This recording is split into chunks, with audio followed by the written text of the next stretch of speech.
I'm going to show you how to do head spacing on an FAL. So we already timed it up, right? So we got our timing rods here. I got it spun right into our front sight block here, or gas block. So we take out the front sight and we put in our timing rod here, which you can special order. And we also have our white timing rod here with the little block that goes under the receiver. So you kind of set it in there and then you line these up. And that's essentially how you make sure that your barrel is dead 12 o'clock with your receiver and it's all lined up. So the idea is your barrel is exactly where you need to be. So now the only thing you have to worry about after you get your barrel timed and lined up correctly is now the head spacing.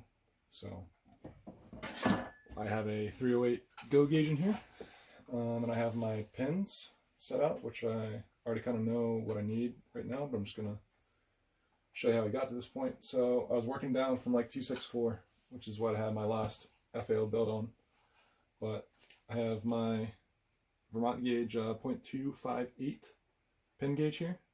And the idea is you feed it through where your locking shoulder would otherwise go. So you got your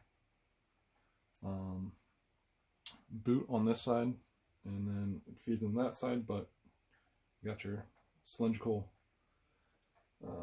pin gauge here to take the place of it. So this one was actually 0.263 locking shoulder, which you would measure from the flat edge to the back side.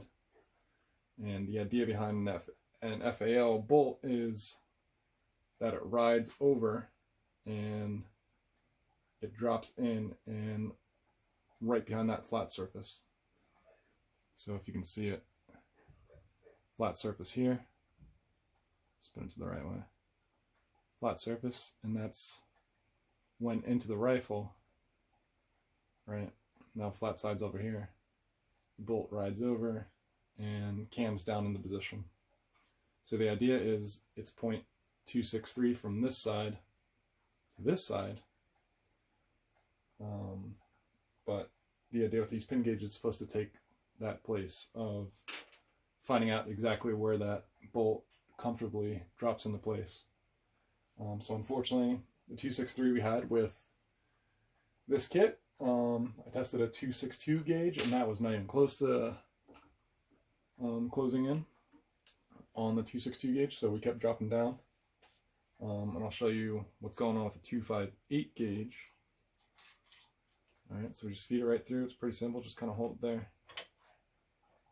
And then just try to see if it closes. You can see that there's tension on the gauge right now. I'm not holding it. And I'm pushing in and it's not going. You still have a good bit of space there between the bolt and the bolt face of the receiver. Alright, so 258 is not going to work. So we just slide that out. And then we move down. Obviously because 258 was too big, it's not letting the bolt cam down and sit down over on top of that locking shoulder, which we're using these pin gauges in place as. Alright, so we're moving on to 256. Alright. So once again, just feed it through and then just try to close the bolt. And with this one, you can see how it's super, super snug. Super snug. It's not going anywhere. Almost to the point where if it was 0.001 bigger, it would not close. Or shit, even 0.0005. It is super tight. Which, you know, not a bad thing. In the end, especially if you're doing a new build or have like newer parts, you have to keep in mind like the wear of these parts as, you know, after you're done building and you start shooting, everything's going to kind of work in, and things are probably going to get a little bit looser over time the more you shoot. So this is a 256 and it's closing super tight, which is, you know, is what it is. It's pretty good. You can definitely work with a 256 if you chose to go here, but I'll show you how a 253 closes. So this is a 253 gauge, which is on the far end of the gauges I have. Right, so that closes pretty easy. Right, you can hear it lock. There's a little bit of play, which is different from the 256 where there's almost zero play.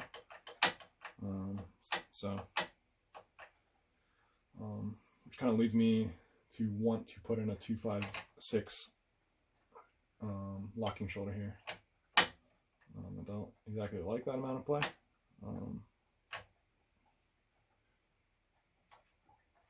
But that's kind of how easy it is to check your headspace. So I got these from Vermont Gauge. I think I got it straight from their website. They're really nice.